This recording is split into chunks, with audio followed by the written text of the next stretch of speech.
இன்றைக்கி மாலைபட்சம் 8வது நாள். இன்றைக்கி சமையல் என்னன்னு பார்த்தலாம். இன்றைக்கி ரொம்ப சிம்பிள் தான். இன்றைக்கி வெறும் ரசமும் அவரைக்காய் கூட்டம் தான். அதுக்கு நான் அவரைக்காவை நல்லா பொடியாக நறுக்கி வேக வச்சுருக்கேன். இது எப்படின்னா, கொதிக்கிற தண்ணியில் நல்லா தண்ணியை முதல்ல கொதிக்க வச்சு அதில் உப்பு போட்டேன். உப்பு போட்டுட்டு அதுக்கப்புறம் அந்த அவரைக்காவை அதில் கொட்டி வேக வச்சுருக்கேன். நிறம் மாறாமல் இருக்குது பாருங்கள். எப்பவுமே இந்த பச்சை கலர் மாறாமல் இருந்தால் தான் நல்லாயிருக்கும் இல்லையா? அதனால நான் அந்த மாதிரி வேக வச்சு இதை எடுத்து வச்சுருக்கேன். கூட்டுக்கு வேணுங்கிறத இப்போ வறுத்துக்கலாம். பயத்தம்பருப்பு வேக வச்சு எடுத்து வச்சுருக்கேன். கூட்டுக்கு வேண்டிய பயத்தம்பருப்பு எடுத்து வச்சுருக்கேன். ரசம் வைக்க போகிறோம்.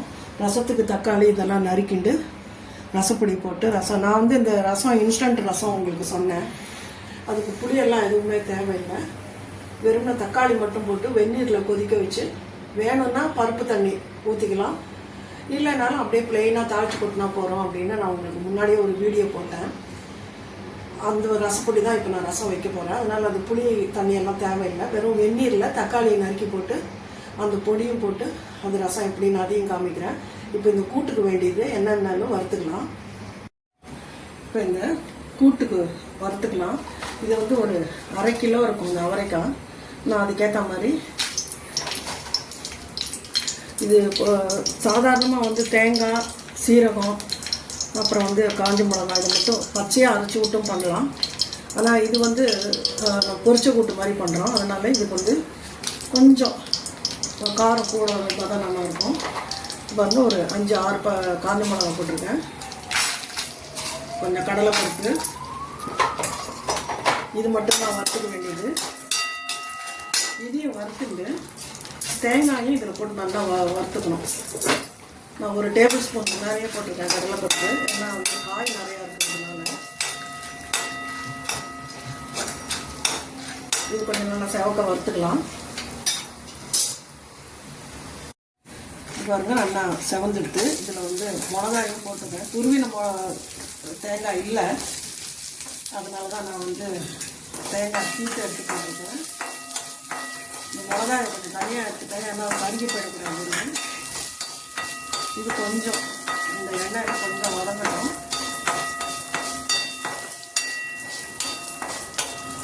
தேங்காயும் சேர்த்து வறுத்துட்டோம். இப்போ இதை நம்ம அரைச்சி விட்டுடலாம்.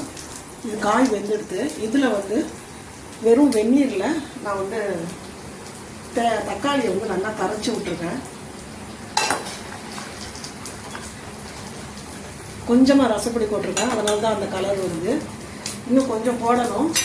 நான் இந்த தக்காளி நல்லா கொஞ்சம் அதில் வேகட்டும் வெந்நீரில் அப்படின்ட்டு இது கொஞ்சம் போட்டிருக்கேன். இந்த பொடி போட்டோடனே இந்த ரசத்தை பருப்பு ஜலம் கொஞ்சம் இருக்குது ஊற்றி இந்த ரசத்தை இறக்கிடலாம்.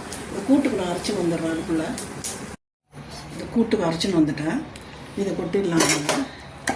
நான் ஒரே ஒரு தக்காளியை நல்லா வதக்கிட்டு தாளித்து கொட்டி கூட்டில் போட்டிருக்கேன். ஏன்னா கொஞ்சம் அந்த தக்காளியோட புளிப்பு இங்கே எல்லாருக்கும் பிடிக்கும் இங்கே. அதனால நான் கொஞ்சம் தக்காளி போட்டிருக்கேன்.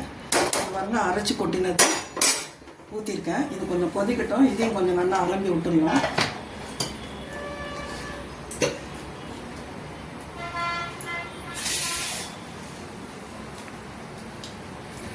இதையும் கொஞ்சம் அலம்பி ஊற்றிடுறேன். மிக்ஸி அலம்பின தண்ணியை இதில் ஊற்றிடுறேன். இந்த காரம் சரியாக இருக்குன்னு நினைக்கிறேன். இது கொஞ்சம் சேர்ந்து கொதிச்ச உடனே பருப்பு கொட்டலாம். ஏன்னா அந்த வாசனை போகணும் இல்லையா? அந்த அரைச்சி விட்ட அந்த தேங்காய் இதெல்லாம் நம்ம வறுத்து தான் இருக்கும். இருந்தாலும் அந்த வாசனை கொஞ்சம் போகணும். அதனால அது கொதிக்கட்டும். இந்த ரசத்துக்கு நான் ரசம் நல்லா கொதிச்சு எடுத்துன்னுட்டு ஆஃப் பண்ணிட்டேன். இப்போது இதுக்கு ரசத்துக்கு தேவையான ரசப்பொடி. இதுக்கு எதுவும் புளியெல்லாம் நான் எதுவுமே சேர்க்கலை. தக்காளி மட்டும்தான் அதில் போட்டிருக்கேன். காரத்துக்கு ஏற்ற மாதிரி நான் ஒரு 3 ஸ்பூன் அளவுக்கு போட்டிருக்கேன். இது ஃபுல்லாக வேணும் ரசம், அதனால் கொஞ்சம் 3 ஸ்பூன் போட்டிருக்கேன். இப்போ இது நல்லா கொதிச்ச உடனே இன்னும் கொஞ்சம் இதுக்கு தேவையான வெந்நீரை ஊற்றிட்டு அப்படியே தாளித்து கொட்டினாலும் கொட்டலாம். நான் கொஞ்சம் பருப்பு தண்ணியாக நான் எடுத்து வச்சுருக்கேன். அதையும் சேர்த்து இதில் போடலான்னுட்டு இது கொஞ்சம் கொதிக்கட்டும். அதுக்குள்ளே இதுவும் கொதிச்ச உடனே கூட்டு இறக்கிட வேண்டிதான். கூட்டு நல்லா கொதிச்சுருக்கு. ரசமும் பாருங்கள் நல்லா கொதிச்சுடுது. இந்த ரசத்துக்கு நான் வந்து பருப்பு ஜலம் தனியாக வச்சுருக்கேன். இது வந்து கூட்டுக்கு வந்து பயத்தம் பருப்பு, ரசத்துக்கு வந்து துவரம் பருப்பு. கொஞ்சம் வந்து எப்படியும் இவெல்லாம் காலத்துக்கு கொஞ்சம் பருப்பு போட்டு பழகுறதுனால தனியாக துவரம் பருப்பு போட்டேன். அது கொஞ்சம் நீர்க்க கரைச்சி எடுத்து வச்சுருக்கேன். இந்த ரசத்தில் அதை கொட்டி இறக்கிடலாம். இதுக்கு வந்து உப்பு மட்டும் தேவைப்பட்டது போட்டேன், மற்றபடி காரம்லாம் கரெக்டாக இருந்தது. இது பாருங்க நல்லா கொதிச்சுட்டு பாருங்கள். இப்போ இந்த பயத்தம் பருப்பு இதை இதில் போட்டுடலாம்.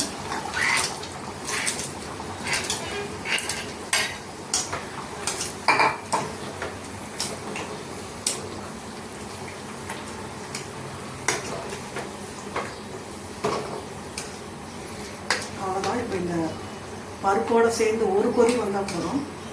இதை அரைச்சி விட்டதெல்லாம் நல்லா கொதிச்சுடுது. தாளிச்சு கொட்டியாச்சு. இது வந்து இப்போ இந்த பொரிச்ச கூட்டு ரெடியாக இருக்குது.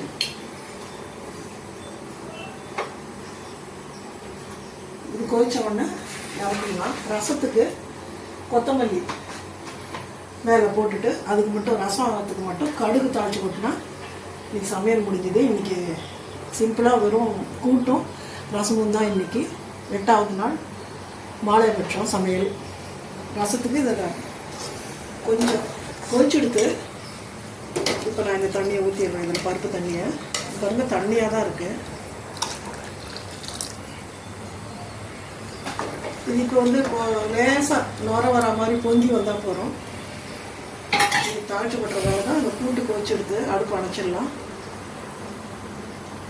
இன்றைக்கி சமையல் முடிஞ்சது. இதோட இதே மாதிரி நீங்களும் சிம்பிளான சமையல் தான். இந்த கூட்டு இதெல்லாம் உங்களுக்கு தெரியாதது ஒன்றும் இல்லை. நீங்களும் வந்து பண்ணி பார்த்துட்டு என்னை கமெண்ட் பண்ணுங்கள். என்னோடய சேனலை வந்து நிறையா பேர் சப்ஸ்கிரைப் பண்ணாத பார்த்துட்ருக்கீங்க. சப்ஸ்கிரைப் பண்ணுங்கள். எனக்கு வந்து ஏதாவது இதில் மிஸ்டேக் இருந்ததுனாலும் நீங்கள் என்னை கமெண்ட் பண்ணுங்கள். அடுத்த வீடியோவில் பார்க்கலாம்.